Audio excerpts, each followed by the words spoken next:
Good morning. Welcome back to the Pacific Crest Trail. If you're new here, my name is Suzanne.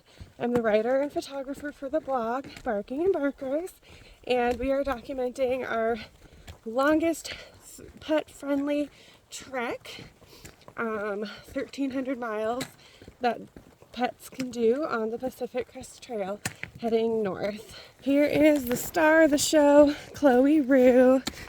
We are clearly in a fire zone right now. I apologize if I breathe funny.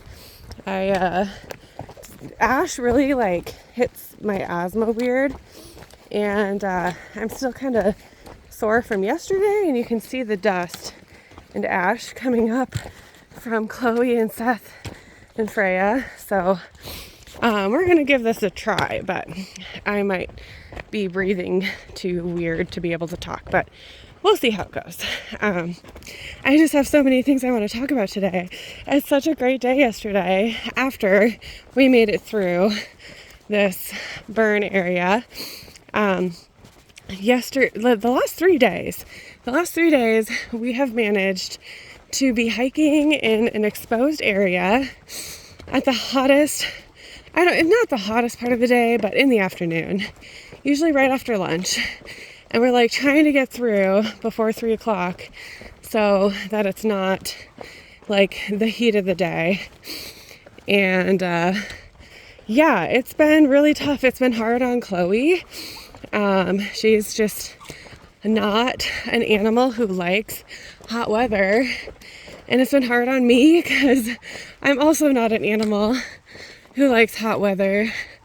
But this Lionshead Fire that went around in 2020 is just so expansive. It's just a huge area that burned, and it's kind of sad. So, so you guys get to kind of see it recovering. You see some flowers, some vegetation coming back, but the trees are kind of what's awful. Surprisingly, the trail has been cleaned up, so we've had some blowdown, but not too terrible. And then we stayed at Olallie Lake Resort last night. They have free camping for PCT hikers, and it's like an oasis in this burn area. This whole area just destroyed, and you're sitting at the lake admiring it, how beautiful it is, and then you look up and across the lake it's just all dead trees. It's just so crazy. And I love on their website, they're thank you firefighters for saving our resort. And it is just a rural resort. They don't have Wi-Fi, they don't have cell reception, they just have a little store where you can go and get gear for hiking and food, and just camping supplies. A lot of people go fishing there, which is a good segue to the awesome thing that happened yesterday. So I did not catch a fish. I'll just start with that because I know you guys are all anxiously waiting for the day that I successfully catch a fish. But in Oregon, has not happened yet. But we made it to Olallie. We were hot, tired, got plenty of water for the dogs. We're resting in the shade, kind of in front of the store. And we were joined by a hiker we've been leapfrogging with. He's a section hiker. He needs to get to Timberline by the 9th.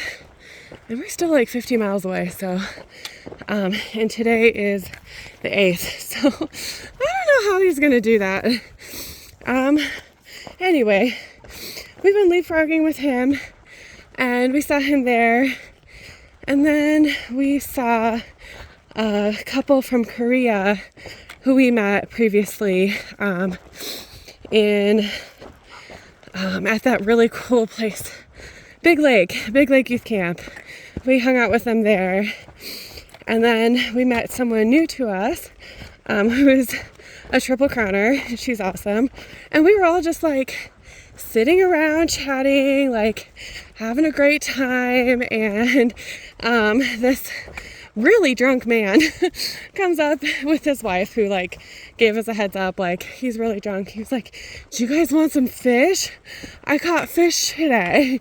And we're like, sure. And so they come back and bring us a huge Ziploc bag full of trout, cleaned, ready to throw on the fire, and huge. Like they're not like little trout. Like these are big trout. And we're like, oh my God.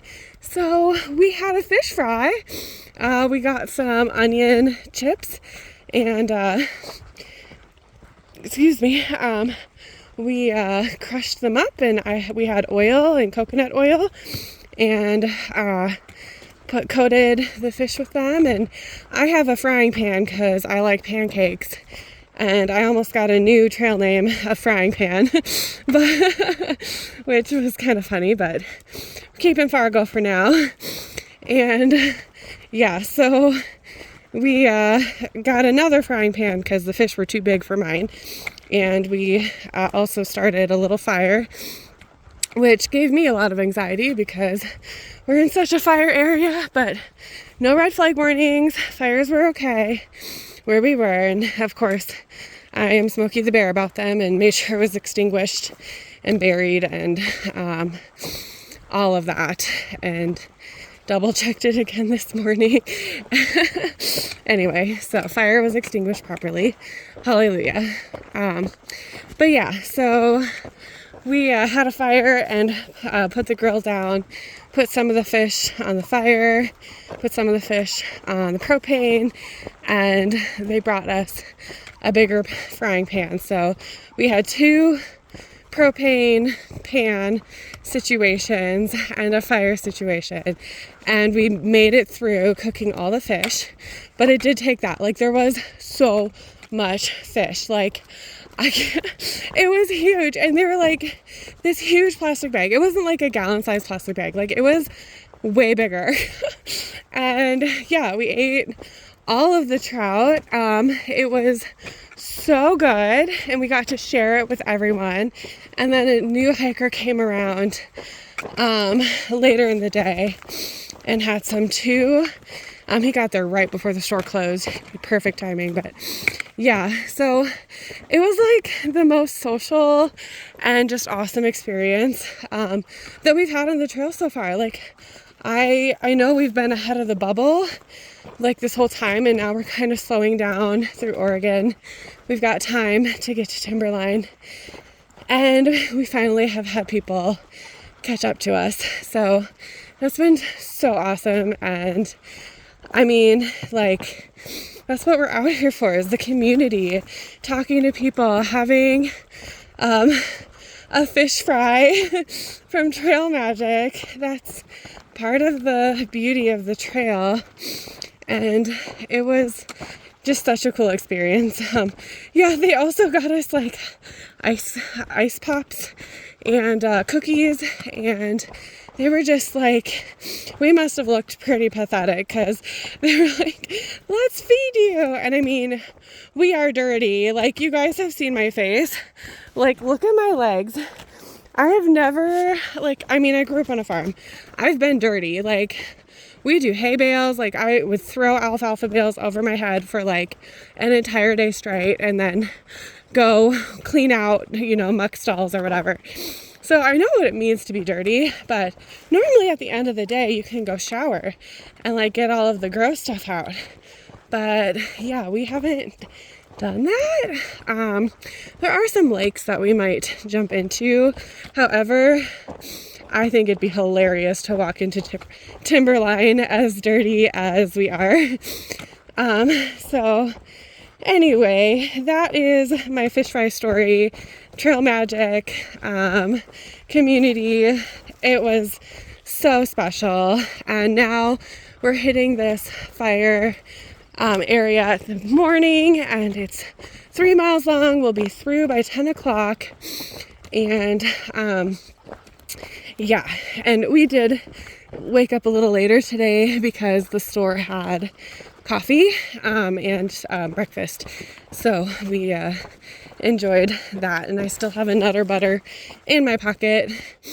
I would love to go back to that just oasis of a place someday.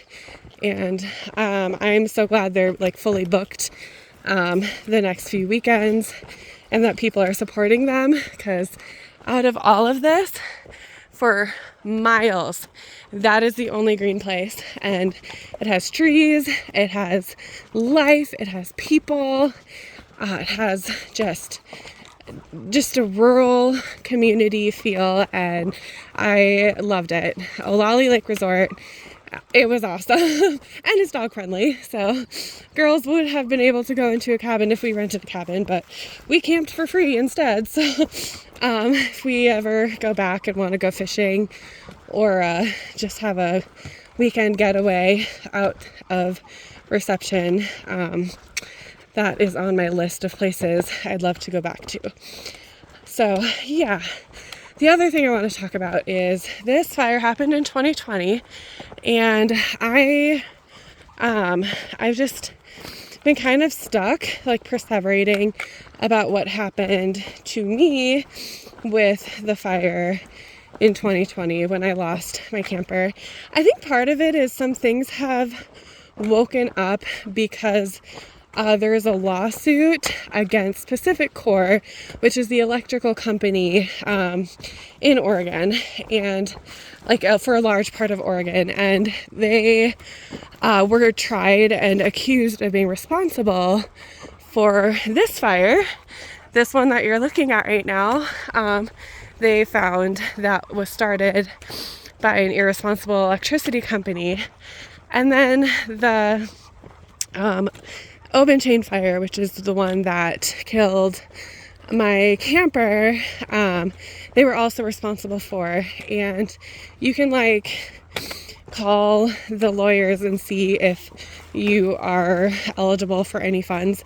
I don't think I will be, because I don't own land or anything in that area. It was just parked on free national national forest land, because while I was trying to find a place to stay longer term, because I had just gotten to Medford, and like driving over an hour to work from where it was parked, but it was still, the loss of my home and whatever. I might see if I give them a call, just because they did say if you lost a recreational vehicle, you could be eligible too, so we'll see. But so that's kind of stirred some things up too, and like that they found out kind of what caused it and who was to blame, and they have been sued for millions, almost billions of dollars. So that's kind of been going on. And I just want to talk a little bit, because a lot of times when we think about trauma, we think it's like this horrible thing that happened when you're a kid, or like, there's a lot of stigma behind that. But when I'm treating patients and they're telling me about this fall, and they were like in the shower for 8 hours with no one knowing where they were, or falling off a porch and breaking a hip and a wrist, and like not being able to bear weight, and that's all trauma, and just the way that they're like reliving it every time they tell it is a trauma experience. And I think it's often something that we like don't think about. It's another thing that we don't really talk about. So as I've been walking through this fire, I've been kind of just reliving that day over and over and over, and until I like caught on to that's what was going on, it was just really bothering me. And it's one of those, you really have to listen to yourself. So when you're going through that and you're reliving something over and over and over, and just perseverating on it, just let it finish. Let your mind complete the story, and recognize how it makes you feel. and then let it go. And that's the hard thing. Like with trauma, it just circles and circles and circles, and we don't always recognize that that's what's happening. So listening to what your body's doing, what your response is, how it makes you feel, what it's making you think about, and then just releasing it and meditating on that if your thoughts or feelings are going on through that experience it's huge. And that's sometimes the only way you can get the perseveration to stop, is to listen to it and then let it go. And, you know, enjoy some time with some new friends and a fish fry, which is so cool. So anyway, I just wanted to share that, that, you know, fire has always been hard for me since 2020. And then here we are walking through one that happened in 2020. And I think that's how I have found to cope with things, and hopefully someone who's listening to this, they'll find that it helps them too. But that's okay if not. It's just kind of what I do. But yeah, so that's kind of everything. This is a longer one, 16 minutes, but I had a lot to talk about. And I know the views were kind of like not impressive for this video either, but there'll be more, and hopefully y'all stuck with me for it. If you like what you're listening to, please subscribe, like, follow. If you have any questions or anything that you want to say, any stories you want to share about your dog adventures, please email me. It's barkingandbarkers@gmail.com. And yeah, hopefully y'all are doing well and keep on having those happy tales and happy trails. Cheers.